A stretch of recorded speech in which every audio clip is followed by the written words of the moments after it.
A origem de Cristóvão Colombo é um tema muito controverso, porque continua a ser indeterminada, embora existam fortes indícios que possa ter sido português. Muito se tem escrito sobre Cristóvão Colombo, apresentando grande variedade de argumentos e, inclusivamente, estão a decorrer estudos genéticos com ADN há vários anos.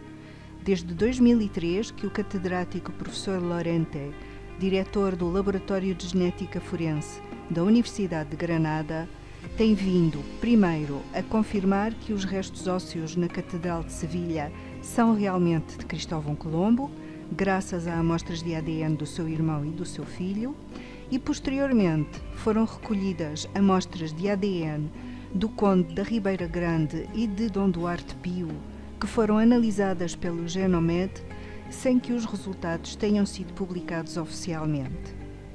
Então cabe perguntar porquê o ADN do Conde da Ribeira Grande e de Dom Duarte Pio? Porque são descendentes de Dom João I pela linha varonil, e é precisamente pelo estudo do cromossoma Y que se identificam pessoas com o mesmo apelido e da mesma família.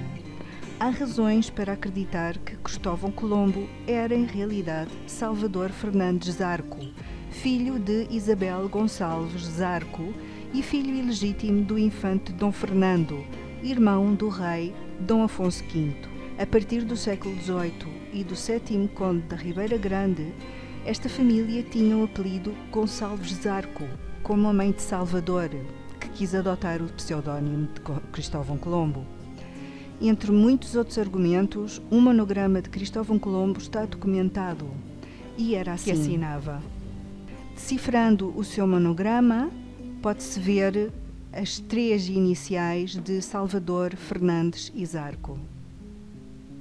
Existem outros documentos, como as 2 bulas papais de 1493, escritas em latim sobre o descobrimento da América, que indicam o seu nome em português. Não está escrito em latim Christophe Columbus, nem em italiano Cristoforo Colombo, nem em castelhano Cristóbal Colón, mas sim em português.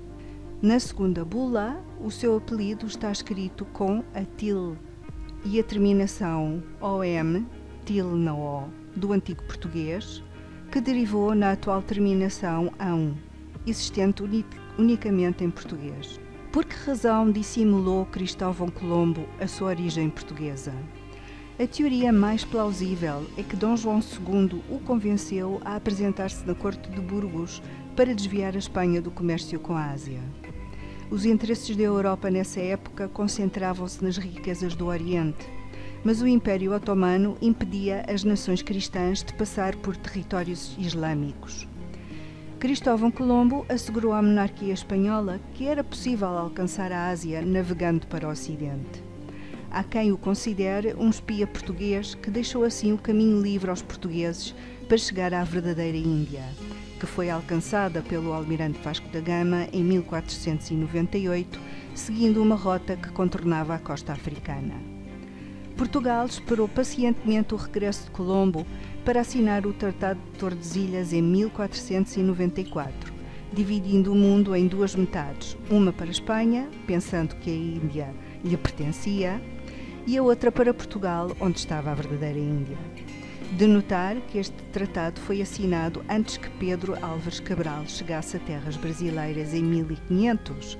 No entanto, uma simples observação do mapa do tratado evidencia bem que o território do Brasil estava salvaguardado. De facto, pensa-se que os portugueses sabiam da existência de terras americanas 2 ou 3 décadas antes de Colombo, conforme os arquivos históricos de Paris e de Lisboa, onde se conservam uma carta do francês Jean de Léry, com data de 1480, e outra de Estevão de Froires, de 1493, que mencionam claramente a existência de terras de Vera Cruz. Curiosamente, a primeira carta que informa o rei espanhol, Fernando o Católico, é do rei português. Entre os cerca de 200 nomes que Colombo, nas suas 4 viagens, atribuiu a ilhas, cabos, promontórios, golfos, portos, rios e outros acidentes geográficos, mas também a localidades no Novo Mundo, A esmagadora maioria dos nomes são portugueses, entre os quais o caso mais conhecido é o de Cuba do Alentejo e o da ilha com o mesmo nome nas Caraíbas. De frisar que Cuba era uma palavra que só existia em português, mas este é apenas um exemplo de muitos. Para quem queira aprofundar e obter mais informações, poderá ser interessante ler os livros Cristóvão Colombo era português, do médico e historiador luso-estadunidense Manuel Luciano da Silva, publicado em 2006, e Colombo Português, provas documentais, do historiador Augusto Mascarenhas Barreto. Também consultar a rede Filorbis, de Carlos Fontes, que é o responsável e autor desta rede e que contém muito material sobre Cristóvão Colombo. Deixo o enlace da rede Filorbis e de outras crónicas em jornais espanhóis abaixo, junto aos comentários. Esperemos que um dia se desvende este mistério histórico sem dúvida fascinante.